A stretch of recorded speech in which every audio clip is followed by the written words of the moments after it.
عزیزان گرامی وقار، رسول پاک صلی اللہ تعالیٰ علیہ وسلم کی میلاد کے متعلق دلائل بہت سارے ہیں۔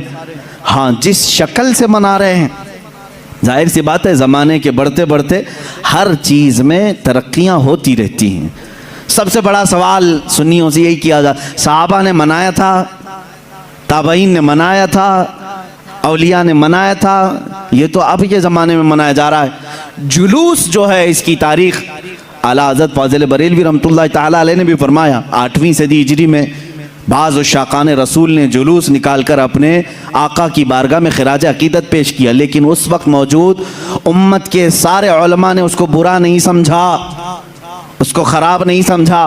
بہرحال میں آپ کو بتاؤں، صحابہ نے منایا تھا، یہ بار بار سوال کرتے ہو، تابعین نے منایا تھا، ارے میاں وہ تو روز مناتے تھے میرے آقا کی میلاد، تم تو 12 ربیع الاول سال میں ایک بار کر رہے ہو، صحابہ روز مناتے تھے۔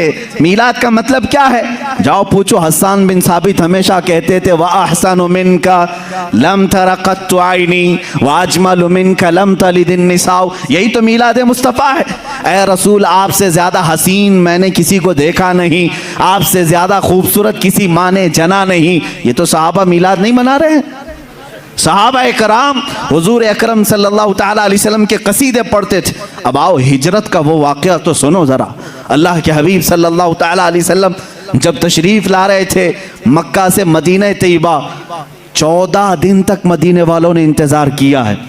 تم 11 روز سے انتظار کر رہے ہو 12ویں شب آئے گی، مدینے والے 14 دن تک۔ جیسے ہی حضور مکہ سے نکل چکے خبر ہوئی، مدینے کے سارے لوگ ٹیلوں پر جا کر کھڑے ہوتے تھے اور انتظار کرتے تھے کہ وہ نور والا کب تشریف لا رہا ہے، رسول پاک صلی اللہ تعالیٰ علیہ وسلم کب آ رہے۔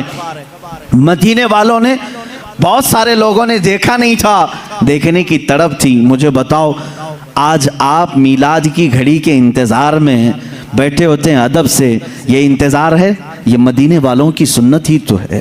وہ 14 دن تک انتظار کیے آمد مصطفیٰ کا، اور جس وقت رسول پاک کی آمد ہوئی، اب حدیثوں میں ہے، بخاری شریف بھی پڑھو آپ، مسلم شریف بھی پڑھو، حدیثوں میں موجود ہے، فرمایا رسول کریم صلی اللہ تعالیٰ علیہ وسلم جیسے ہی قبا کی چوٹیوں سے نظر آنے لگے، جتنے مدینے میں حبشی تھے وہ اپنے نیزے نکالے، ڈھال نکالے، اور اپنا مخصوص جو ان کا رقص ہوتا تھا اس سے وہ رقص کرنے لگے، ڈھالوں پر اپنے نیزے مار مار کر کہتے تھے محمد عبد صالح، محمد عبد صالح۔ یہ الفاظ تھے حبشیوں کے۔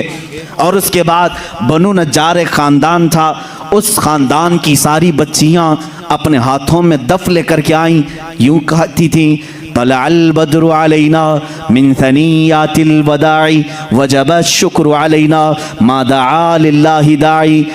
یہ آگے پورا موجود ہے قصیدہ جس میں وہ کہتی ہیں انت شرفت المدینہ مرحبا یا خیر داعی۔ یہ گنگناتے ہوئے وہ یوں کہہ رہی تھی ہم پر 14ویں کا چاند طلوع ہو گیا ہے۔ کہاں سے؟ ثنیۃ الوداع کی گھاٹیوں سے، اس کے آنے پر ہم پر شکر واجب ہو گیا ہے۔ مجھے بتاؤ یہ میلاد نہیں ہے تو اور کیا ہے؟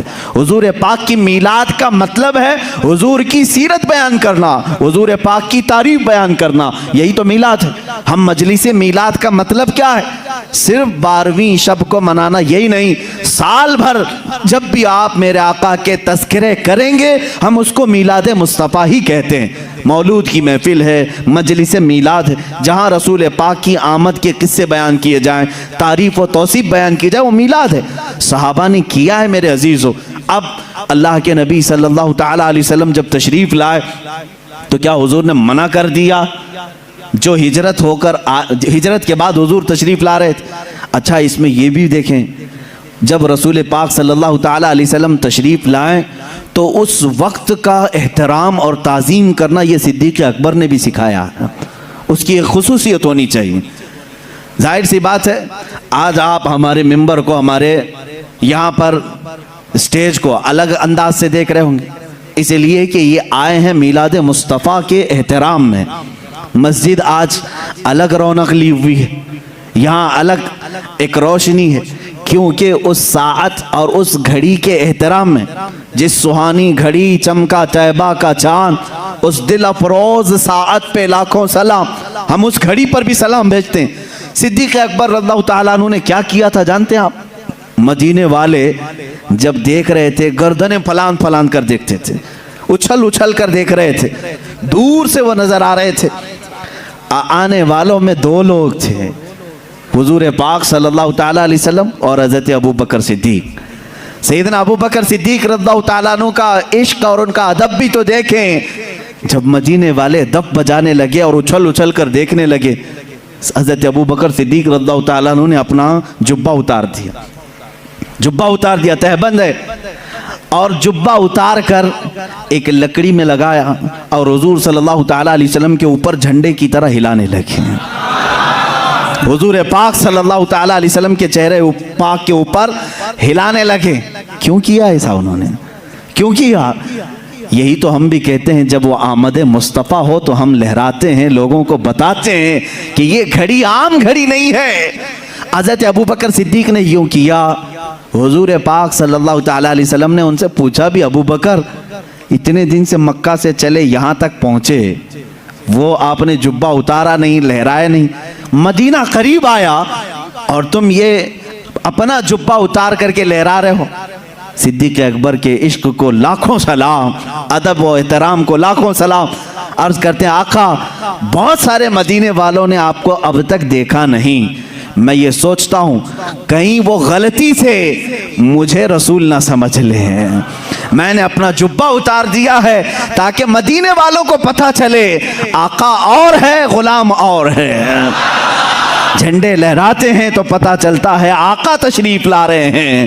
یہ صدیق اکبر نے کر کے بتایا ہے، جب رسول تشریف لا رہے ہوں تو جھنڈے لہرائے جاتے ہیں، اس لیے کہ اس گھڑی کا ادب ہو، اس کا احترام ہو۔